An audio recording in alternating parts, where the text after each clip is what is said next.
Alright guys, thank you so much for joining me for today's video, and there's really no real theme to today's video. It's just kind of a hodgepodge of just thoughts about the car at this point. We're coming up on, well, bam, we're already over 18,000 miles. We're closing in on the first year of ownership, so I think March 26th will be a full year. So we have some big plans coming up there.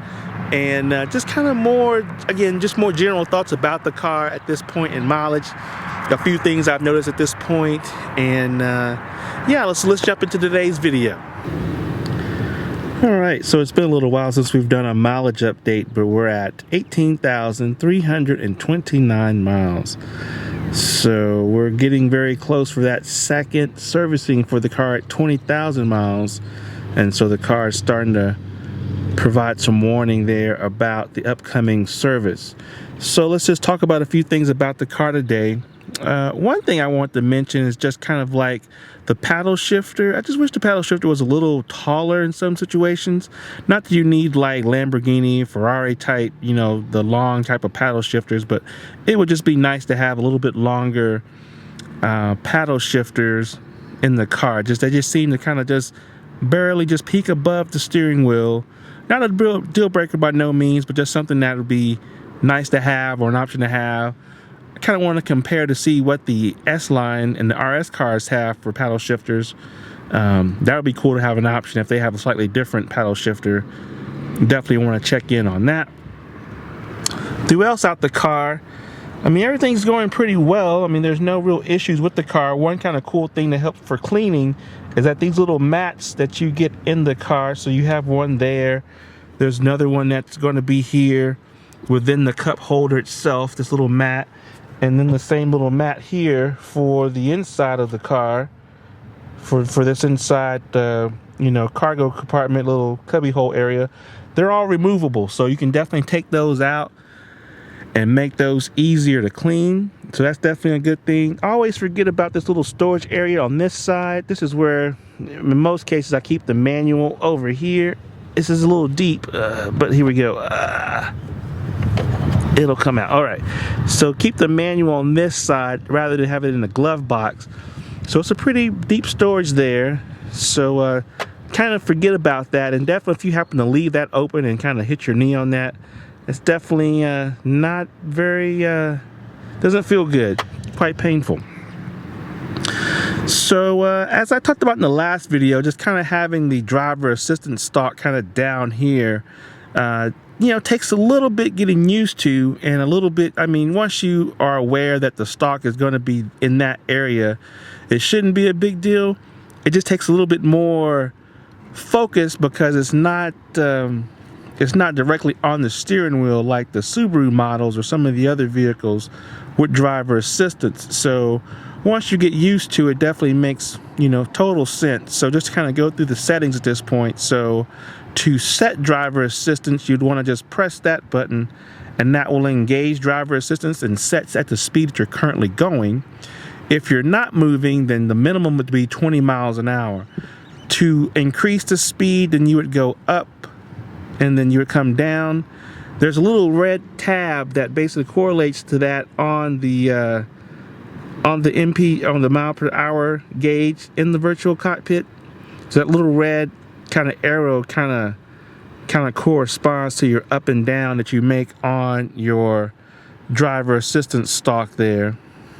And then for resuming, then that would just be 1 forward, and then canceling would be 1 back. If you want to turn it all the way off, then that's just all the way back, and that totally turns off driver assistance.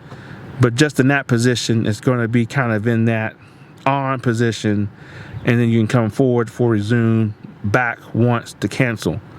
Distance is controlled by the little knob right here on the stalk. You'll get the little symbol on your virtual cockpit showing the distance increments change.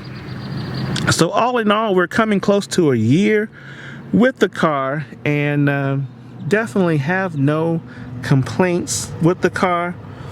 Another little pet peeve, not an issue, but I just hate having these little blank spots. Like, I wish, I know in Europe there's like a little parking system that would go here. I'm not really sure where it goes in this area, but definitely this one would be for, there's like the self parking system would go there. So that would be nice to have, and I don't know why they don't offer that in the US. And then I'm not really sure what this option would be. I've seen a few of the OEM Plus guys out there like modifying their car and adding these things to the car. So wish I was that bold, but I'll take what I have for now. So one thing to keep in mind for you guys that are wearing polarized sunglasses is that the head-up display and also the AC controls would definitely be a little bit difficult to view in those situations when wearing polarized glasses. So this control, all the controls here, the controls there, all of those would be very difficult to see when wearing polarized glasses. So just the type of screen this is, and then the actual what's being used for the heads-up display, that type of control is just difficult to see when wearing polarized sunglasses. So definitely keep that in mind. That's pretty much common across all the current Audi lineup with the heads-up display, and then also the models that come equipped with this particular type of ventilation setup controls. It will just be difficult to see. Not necessarily a deal breaker, but just if you're really into those kind of sunglasses, then definitely just be aware that that will be difficult to see. So the tire wear on the Michelins are looking pretty good at this point. These have been on the car pretty much just about 500 miles. So if anyone is interested in the OEM Continentals, give me a message, shoot me a message. I'll be happy to give them to you for a very extremely low price. But the Michelins look to be wearing really well. They have been on the car since about 500 miles, and overall definitely very happy with the Michelins, and likely will be buying another set as soon as these worn out. So one thing I forget to appreciate with this car is just how massive the actual sunroof is on this car. Now definitely I'm not necessarily a total fan of sunroofs. I could probably do without it, but it's just since it comes with the car and there's no option to delete it, it's definitely nice to have, and it's tremendously big, giving a very nice view for your rear passengers. One thing, since I necessarily don't get to ride in the back of the car very often, I always forget about having these kind of wind screens or sun screens in the back of the car. I always forget about that. Definitely that's a very nice touch for your rear passengers. And yeah, I've just never really, I've noticed it, but I've just never really had an opportunity to use it since I'm primarily the one driving and not sitting in the back of the vehicle. Alright guys, thank you so much for joining me for today's video. I really hope you found this video helpful, my dumping of random thoughts today.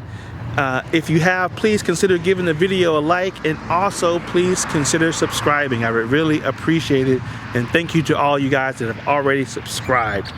Until the next video, we'll see you next time. Peace.